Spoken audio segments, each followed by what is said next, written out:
Dear learner, last lesson में हमने file transfer protocol को डिस्कस किया जिसमें कि एफटीपी, एसएफटीपी और एससीपी का टॉपिक कवर हुआ था।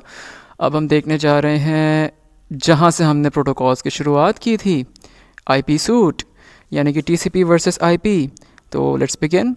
तो टॉपिक है हमारा यहाँ पे IP suit versus TCP versus IP, यानी कि देखते हैं मैच में कौन जीतेगा। सबसे पहली चीज़ आईपी सूट, जिसका फुल फॉर्म है इंटरनेट प्रोटोकॉल सूट। और अगेन ये एक सेट ऑफ प्रोटोकॉल्स है, ये सेट ऑफ रूल्स नहीं हैं, ध्यान रहे। इसमें कोई चीज़ नहीं रहती है, इसके अंदर टीसीपी और आईपी यही दोनों को मिलाकर आईपी सूट बनता है, इसीलिए इसे सेट ऑफ प्रोटोकॉल कहा गया है बजाय कि सेट ऑफ रूल्स।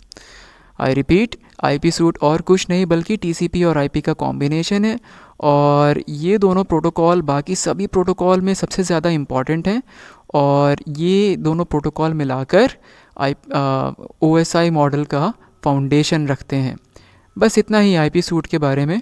अब आते हैं हम टीसीपी पे। तो टीसीपी हो गया हमारा ट्रांसमिशन कंट्रोल प्रोटोकॉल, और ये अगेन क्योंकि प्रोटोकॉल है तो डेफिनेटली सेट ऑफ रूल्स है। और इससे होता क्या है, ये जो है डिवाइसेस के बीच में सेगमेंट्स ऑफ इंफॉर्मेशन या सेगमेंट्स ऑफ डेटा को ट्रांसपोर्ट करता है। मैंने आपको बताया था कि किस तरीके से हमारा जब डेटा कन्वर्ट हो जाता है बाइनरी कोड में, तो वो पूरा बाइनरी कोड एक साथ नहीं भेजा जाता, उसे छोटे छोटे टुकड़ों में सेगमेंट किया जाता है पहले।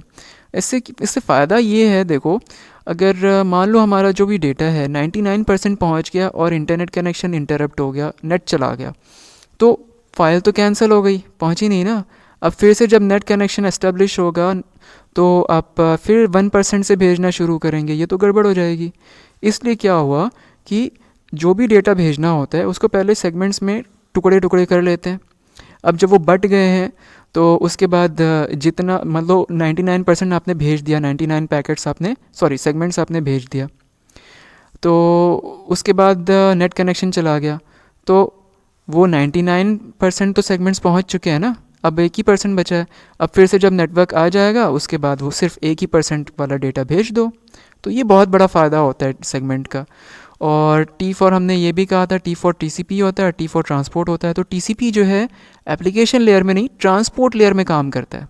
और बाय द वे सेगमेंट नहीं जाता है, सेगमेंट आपके नेटवर्क में नहीं जाता है। सेगमेंट पहले आईपी जिस कंप्यूटर में पहुंचना है उस कंप्यूटर के आईपी एड्रेस से जुड़ता है और उसके बाद नेटवर्क में ट्रांसमिट होता है, नेटवर्क में एक जगह से दूसरी जगह जाता है।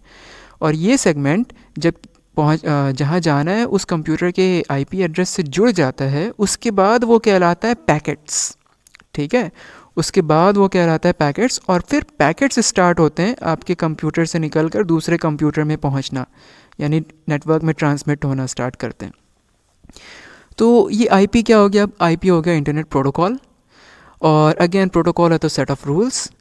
और इसमें क्या होता है, इसमें पैकेट्स ऑफ डेटा को ट्रांसपोर्ट किया जाता है क्लाइंट मतलब डिवाइसेस के बीच में, और यूजिंग देयर आईपी एड्रेस।